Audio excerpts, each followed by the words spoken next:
भारतीय सनातन परंपरा में गुरु और शिष्य का संबंध केवल शिक्षा का नहीं बल्कि संस्कार, चरित्र और धर्म के निर्माण का माध्यम रहा है। स्वयं भगवान श्री कृष्ण जो जगत के स्वामी हैं, उन्होंने भी गुरु के चरणों में बैठकर शिक्षा ग्रहण की।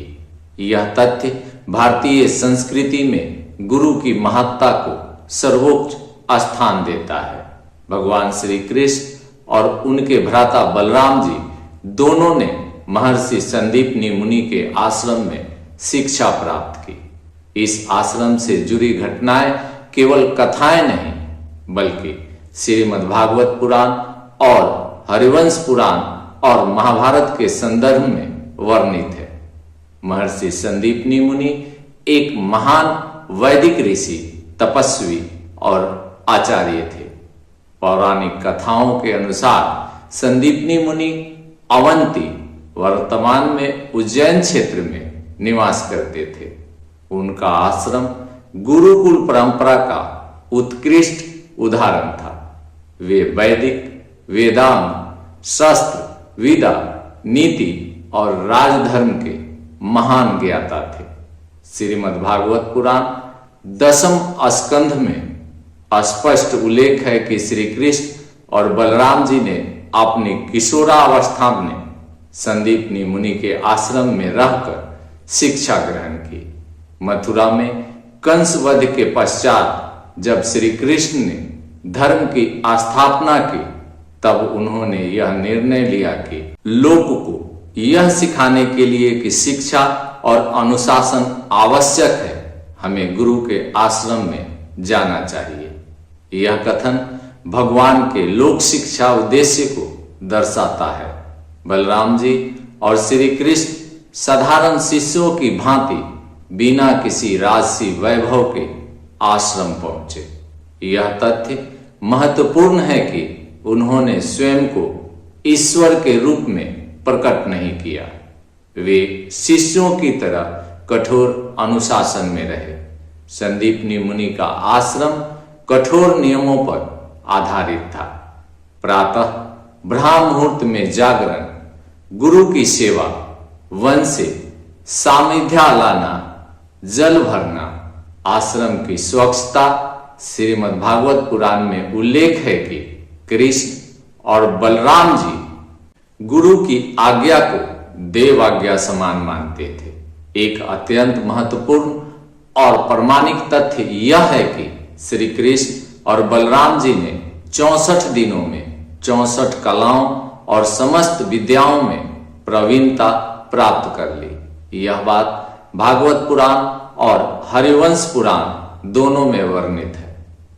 भगवान श्री कृष्ण और बलराम जी ने जो शिक्षा प्राप्त की, उनमें चारों वेद, धनुर्विद्या, गदायुद्ध, राजनीति और कूटनीति, संगीत और नृत्य, नीति शास्त्र। बलराम जी विशेष रूप से गदा युद्ध में निपुण हुए, जबकि श्री कृष्ण रणनीति और नीति में अद्वितीय सिद्ध हुए। इतनी अलौकिक क्षमता के बावजूद श्री कृष्ण कभी अहंकार में नहीं आए। बलराम जी ने कभी अपनी शक्ति का प्रदर्शन नहीं किया। संदीपनी मुनि स्वयं आश्चर्यचकित थे, किंतु उन्होंने कभी कृष्ण को भगवान नहीं कहा, क्योंकि गुरु का कर्तव्य शिष्य को शिष्य के रूप में देखना होता है। जब शिक्षा पूर्ण हुई, तब संदीपनी मुनि ने गुरु दक्षिणा मांगने से इनकार किया, परंतु श्री कृष्ण ने आग्रह किया, गुरु दक्षिणा के बिना हमारी शिक्षा अपूर्ण है। तब मुनि ने अपनी मृत पुत्र की इच्छा व्यक्त की, जो समुद्र में लुप्त हो गया था। श्रीमद्भागवत पुराण के अनुसार श्री कृष्ण और बलराम जी समुद्र के पास गए। उन्होंने समुद्र देव से संवाद किया और कहा, हे समुद्र देव, मेरे गुरु का पुत्र आपके अंदर खो गया है, कृपया मुझे बताएं। समुद्र ने बताया कि बालक को पंचजन नामक असुर ले गया है। श्री कृष्ण ने पंचजन का वध किया और आगे जाकर यमलोक से गुरुपुत्र को जीवित वापस लाया। यह घटना गुरु भक्ति का सर्वोच्च उदाहरण मानी जाती है। पंचजन असुर के वध के बाद उनके शरीर से प्राप्त शंख श्री कृष्ण का पांचजन्य शंख बना। यह शंख महाभारत युद्ध में भी प्रयुक्त हुआ था। पुत्र को जीवित पाकर संदीपनी मुनि की आंखों में आंसू थे। उन्होंने श्री कृष्ण और बलराम जी को आशीर्वाद दिया। यह क्षण दर्शाता है कि ईश्वर भी गुरु के सामने केवल शिष्य ही होता है। अक्सर कथाओं में केवल श्री कृष्ण पर ध्यान दिया जाता है, किंतु बलराम जी हर चरण में श्री कृष्ण के साथ रहे। गुरु दक्षिणा में भी उनका समान योगदान था। वे अनुशासन और मर्यादा के प्रतीक बने। बलराम जी को आदि गुरु भी कहा जाता है। संदीपनी आश्रम की यह कथा गुरु शिष्य परंपरा की आधारशिला है। भारतीय शिक्षा प्रणाली का आदर्श है। यह सिखाती है कि ज्ञान के लिए विनम्रता आवश्यक है। भगवान श्री कृष्ण और बलराम जी की संदीपनी मुनि के आश्रम में निवास केवल शिक्षा की कथा नहीं, बल्कि धर्म, विनय और गुरु भक्ति का आदर्श है।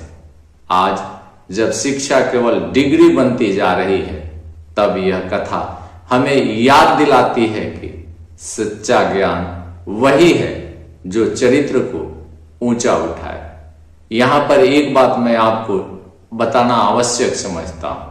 संदीपनी मुनि के आश्रम में, इसी गुरुकुल में भगवान श्री कृष्ण और सुदामा जी की दोस्ती हुई थी। भगवान श्री कृष्ण जो स्वयं भगवान थे, राजा थे, और सुदामा जी एक गरीब ब्राह्मण थे। सुदामा जी और भगवान श्री कृष्ण की दोस्ती का लोहा यह संसार, पूरा संसार मानता है।